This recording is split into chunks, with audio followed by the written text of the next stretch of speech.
Mikel Arteta has just given us the injury update we have all been waiting for, and for Arsenal supporters heading into tomorrow night, the news on Declan Rice is more hopeful than many of us feared after what we witnessed on Sunday. Welcome to Andy Gunners Live.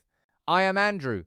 If you are new here, this is the channel where we cover Arsenal with the passion of a lifelong supporter, the discipline of a journalist, and the depth of a tactical analyst. Hit that subscribe button right now, turn on notifications so you never miss a single update. Like this video if you want more coverage like this, and stay with me until the very end because I am going to break down every single injury update coming out of London Colney today, what it means tactically for tomorrow night at the Amex, and what Mikel Arteta is genuinely dealing with as he tries to keep this title charge alive across 4 competitions simultaneously. This is a big one. Let us get straight into it. Sunday was a brilliant afternoon at the Emirates. 2 goals, 3 points, a London derby dispatched. A major statement in the title race. The atmosphere electric, the Gunners digging in and seeing it out against the Chelsea side that pushed right until the final whistle. But in the middle of all that celebration, there was one moment that stopped Arsenal fans dead in their tracks. Declan Rice, one of the most important players in this squad. One of the 5 men in the leadership group that Arteta trusts above everyone else in that dressing room. Rice pulled up, making a recovery run in the 76th minute. He asked to come off, and when Declan Rice asked to come off a football match, you know something is not right because that man plays through everything. You could see the concern on the bench immediately. Arteta watching, the medical staff coming on, Rice walking gingerly toward the touchline, and every Arsenal supporter in that ground, and every one of us watching at home, felt the same thing in that moment. Please, not now. Not with Brighton tomorrow, not with Leverkusen coming, not with a Carabao Cup final against Manchester City on the horizon. Not now. The initial fear was a knee problem. Rice appeared to twist or jar the knee area as he planted his foot, making that run. The specifics were not immediately clear, and Arteta was cautious in his post-match assessment, refusing to give any definitive verdict until the medical team had a proper chance to assess him. That assessment has now taken place, and here is where we are. Mikel Arteta addressed the media today, Tuesday the 3rd of March, with Brighton now less than 24 hours away. The question every journalist in that room wanted answered was simple. Is Declan Rice fit to play tomorrow night? Arteta's answer was cautious, but genuinely encouraging. He confirmed that Rice was much better today than he had been immediately after the Chelsea match. He acknowledged the obvious challenge that with only 2 days between the Chelsea win and tomorrow's trip to the Amex, the squad has barely had time to train, let alone recover from a minor physical setback. But the tone from Arteta was one of cautious optimism rather than alarm. That matters enormously. Arteta is not a manager who spins injury updates for the media. He is famously straightforward. When players are not available, he says so clearly. When he says someone is much better and he hopes they will be fit, that tends to mean exactly what it says. There is genuine reason to believe Rice has come through whatever he felt on Sunday without serious structural damage. The fact that Rice was involved in any part of today's training session, however limited given the tight turnaround, is an encouraging sign. We are not looking at a situation where he has been ruled out entirely. We are looking at a player who felt something, got assessed, received treatment, and is tracking toward availability for tomorrow. But the key word here is hope. Arteta used it deliberately. Rice has not been confirmed fit. He has not been declared available. The situation is live as of tonight. We will likely only know for certain when the team sheet drops tomorrow evening before kickoff at the Amex. I want to make sure everyone watching truly understands what is at stake here, because this goes deeper than just the name on the back of the shirt. Declan Rice is the spine of this Arsenal side. He is the player who allows everything else to work. When Rice is on the pitch, Arsenal have structural security in midfield that gives the attacking players the freedom to operate without constantly looking over their shoulders. Martin Zubimendi can dictate tempo and play forward. Christian Ødegaard can break lines. Eberechi Eze can drift inside and create. Bukayo Saka and Noni Madueke can bomb forward knowing the defensive base behind them is solid. Rice does the unglamorous work that makes the glamorous work possible. His pressing triggers are the reason opposition midfielders panic in tight spaces when they face Arsenal.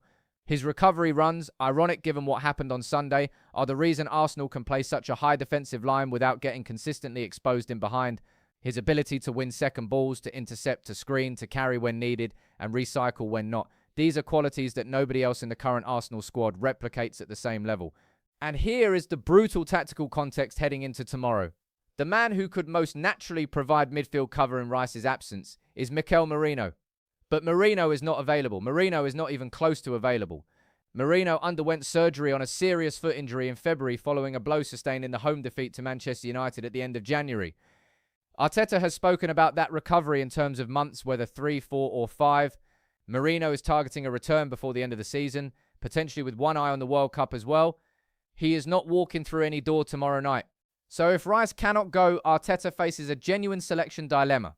Zubimendi and Ødegaard as a midfield two gives you craft and physicality but sacrifices the high-intensity pressing engine that Rice provides. Miles Lewis-Skelly is an option who has impressed when called upon this season, but deploying him in central midfield against a Brighton side under Fabian Hürzeler, a side that loves to press and create chaos in midfield areas, carries significant risk. The bottom line is clear. Arsenal need Declan Rice fit tomorrow. The tactical plan almost certainly has him at its core. Arteta will be doing everything within the rules of sports science and player welfare to give his midfielder every possible chance of starting at the Amex. In among all the anxiety around Rice, there was a second injury concern that emerged from Sunday's Chelsea win that perhaps did not get the attention it deserved. David Raya received some treatment during the match and questions emerged around his fitness heading into tomorrow. The good news here is clear and unambiguous. Arteta confirmed at today's press conference that Raya is good to go. No concerns, fully available. Raya will take his place between the posts at the Amex tomorrow night as normal. That deserves a moment, because Raya has been absolutely outstanding this season. He is a genuine contender for the best goalkeeper in the Premier League this year. His distribution is elite. He functions as an additional outfield player when Arsenal build from the back, launching attacks with precision. His shot stopping has been world class. His communication and command of his penalty area has improved enormously from last season. Losing Raya would have been a genuine blow, so the confirmation that he is good to go should be taken as an unqualified positive amid all the uncertainty elsewhere. Now, this is the one that has been hanging over Arsenal for several weeks and has not yet resolved itself cleanly. And before we go any further, let us be absolutely clear about this. Martin Ødegaard is Arsenal's captain, confirmed by the players themselves in a vote held by Arteta at the start of this season, by a landslide. Unanimously, everyone in that dressing room chose Martin Ødegaard. He has held the armband since 2022, and it was reaffirmed for this campaign without any debate. So when Arsenal's captain is unavailable, that is felt across the entire team, not just tactically, but in terms of leadership, communication, and the way this group functions when the going gets difficult. Ødegaard sustained a knee injury at Brentford on the 12th of February. He missed matches as a result. He returned as a substitute at Tottenham and showed glimpses of his brilliance, but he was not in the matchday squad at all against Chelsea on Sunday. Arteta explained that Ødegaard was still feeling pain in the knee during certain movements. Rather than risk a setback that could cost the club their captain for a longer period, the decision was made to leave him out of the Chelsea squad entirely. That was the right call. With Leverkusen coming, with the Carabao Cup final against Manchester City on the calendar, with a Premier League title still in Arsenal's grasp, gambling with Ødegaard's fitness for a single match would have been reckless. Arteta protected him. The reward for that protection needs to be Ødegaard available for tomorrow night or at the very latest shortly after. Arteta's update today was measured. He said we will have to wait and see with Ødegaard. He acknowledged that the captain has been working to get comfortable with certain physical actions that the knee problem has been affecting.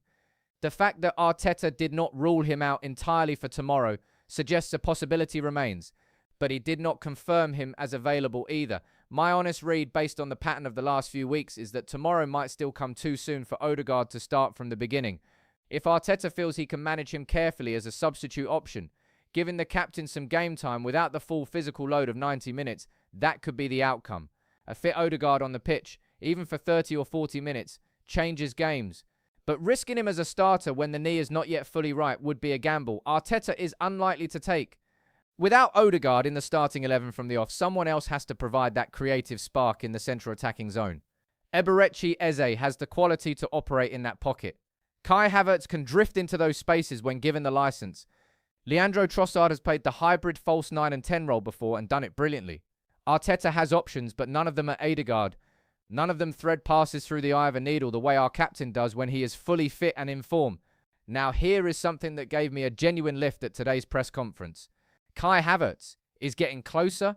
Havertz had been absent for several matches with a hamstring issue, one of those frustrating muscular problems that can linger and keep recurring if you push a player back before the tissue is fully healed. Arteta was patient. He managed the return carefully. On Sunday against Chelsea, Havertz came on as a substitute in the 76th minute, meaning he got around 15 minutes on the pitch in the full intensity of a London derby. The fact that he came through those 15 minutes without any setback is already a positive. Today, Arteta confirmed that Havertz completed part of the training session. He was non-committal about whether Havertz will start tomorrow night, saying they will wait and see how he responds to the physical demands of today's session. But the direction is clearly positive. Why does this matter tactically? Because Havertz is one of Arsenal's most intelligent off-ball movers. His ability to make third-man runs, to create space for others, to press from the front with genuine intensity, these qualities complement Viktor Gyökeres brilliantly in the forward line. When both are available and fit, Arsenal have a front pairing that can physically dominate defenders and link play at speed. Getting Havertz back toward full fitness ahead of the Leverkusen tie is enormous. But even for tomorrow night, having him as a genuine option from the bench, knowing he could come on and influence the game in the final half hour, gives Arteta a weapon he has been without. Short and clear on this one. Arteta confirmed it directly today. Ben White is not available for tomorrow's Brighton match. White has been managing a minor but recurring issue and has missed Arsenal's last couple of fixtures. He is not in consideration for tomorrow. For a player of White's quality and consistency, one of the most reliable right-backs in this league. When fit, his absence requires Arteta to find solutions on the right side of defence. The Gunners cannot afford for this to become a prolonged issue with the run of fixtures coming up. White's return to full fitness before the end of this season is important, but tomorrow night he will not be at the Amex. You might not hear Max Dowman's name on other channels, but on Andy Gunners Live, we cover the complete picture. Dowman is a young Arsenal forward who suffered an ankle ligament injury in December while playing for the under-21s. It has been a frustrating period for the youngster, watching his teammates compete in one of the most exciting Arsenal seasons in recent memory from the sidelines while he works through rehabilitation at London Colney. This Friday past, Dowman took a meaningful step forward. He played 45 minutes for the Arsenal under-21 side, a real marker in his return from that ankle issue. He is nowhere near first-team consideration right now, and nobody should expect to see him in the matchday squad at the Amex tomorrow. But the fact that he is back on the pitch, getting minutes under his belt, progressing through his recovery, that is a positive for the club's longer-term picture. Arteta has built a squad depth culture at Arsenal, and young players going through rehabilitation are part of that culture. Dowman's journey continues, and we will keep tracking it for you. I want to give you the full picture here, not just the Arsenal side of it, because understanding Brighton's situation heading into tomorrow is essential context for the challenge ahead. Fabian Hürzeler has done a remarkable job at Brighton. This is a young, tactically meticulous German coach who is obsessively detailed in his preparation. He has built a Brighton side that presses relentlessly, creates more chances than their league position sometimes reflects, and can hurt any team in the division on the counter-attack. The Amex is a difficult venue. Brighton under Hürzeler do not sit off opponents. They come at you. On the injury front, Brighton have 2 confirmed long-term absentees. Adam Webster is out following knee surgery with no imminent return date. Stefanos Timas, the young striker who arrived with considerable hype, is also sidelined through a serious knee injury sustained earlier this season. Both are long-term projects and neither will feature tomorrow night. The one interesting update from Hürzbjerg's press conference today was around Yasin Ayari. The Swedish midfielder had been absent but returned to training on Monday, and Hürzbjerg said he is confident that Ayari will be an option for tomorrow. He described him as having trained on Monday and said he would see how Ayari responded to today's session before making a final decision. That is a potential attacking midfield threat returning for Brighton, which adds a dimension to their selection. Matt O'Reilly returned from his loan spell at Marseille in early February and is available for selection. O'Reilly is technically gifted and fully capable of hurting teams in transition. His return adds genuine quality to Brighton's midfield options. Lewis Dunk remains the captain and the organising force in their defensive line. Bart Verbruggen is their goalkeeper and one of the most talented young stoppers in European football. Kaoru Mitoma, when motivated and in full flow, is one of the most technically brilliant wide forwards in this division. And João Pedro is a striker. Arsenal's defenders will need to be fully alert to throughout the 90 minutes. This is a proper test, a real one, and it comes on a Tuesday night on the road after a physically demanding London derby. Arteta knows it, the players know it, and that is precisely why the injury news matters so much today. I want to zoom out for a moment before we wrap this up because it is easy to get so deep into injury specifics that we lose sight of where this Arsenal squad stands right now. 5 points clear at the top of the Premier League tonight. 4 competitions still alive. A Carabao Cup final against Manchester City on the horizon. A Champions League last 16 tie against Bayer Leverkusen approaching. An FA Cup run still in progress. And a Premier League title that this squad, this manager and this fan base have been chasing for years. Closer now than it has been in a very long time. This Arsenal team has Viktor Gyökeres banging in goals at a rate that has been frankly extraordinary since his arrival in the summer. It has Bukayo Saka operating at the peak of his career. It has Noni Madueke bringing directness and unpredictability on the other flank. It has a defensive unit built around William Saliba, who is making the argument to be considered among the very best centre-backs in world football right now. It has Gabriel Magalhaes beside him, marshalling the line with intensity and absolute commitment. It has Piero Hincapié providing versatility. It has Leandro Trossard bringing creativity and composure in the final third. Yes, the injury list is a concern. Yes, the timing of Rice's knock, Ødegaard's absence, and Merino's surgery all overlapping in a short window creates genuine selection headaches, but this is what the squad depth was built for. This is what Arteta and Andrea Berta invested so heavily in this past summer to create a squad that can absorb setbacks and keep moving forward without losing momentum. Brighton away tomorrow night with a patched-up squad and Rice's fitness still uncertain. This is the kind of night that defines title challenges. The great teams find ways to win these fixtures. They grind, they dig in, they get the job done with whatever tools are available, and then they recover and do it again. I believe this Arsenal team is capable of exactly that. Let me bring it all together clearly before you go. Declan Rice is hopeful but not confirmed for tomorrow. He felt something against Chelsea on Sunday. He was assessed by the medical staff and he was tracking much better today. Arteta is cautiously optimistic. We need him badly with Merino long-term absent. The signs are encouraging, but there is no certainty until that team sheet drops tomorrow. David Raya is fully fit and good to go. Unqualified positive, Martin Ødegaard, our captain, remains a wait-and-see situation. The knee is not yet fully right. Arteta has not ruled him out, but has not confirmed him either. Possible substitute involvement. Starting seems unlikely. Kai Havertz is moving in the right direction. Trained in part today. Could be involved from the bench tomorrow. Ben White is confirmed out. Arteta was direct and clear on that today. Mikel Merino is a long-term absentee following foot surgery. No imminent return. Max Dowman is progressing through his rehabilitation at under-21 level. No new injuries were sustained in Sunday's Chelsea win. With the fixtures that follow Brighton, Mansfield, Leverkusen twice, Everton and the Cup final. That is an important detail. For Brighton, Webster and Seamus are both confirmed long-term absentees.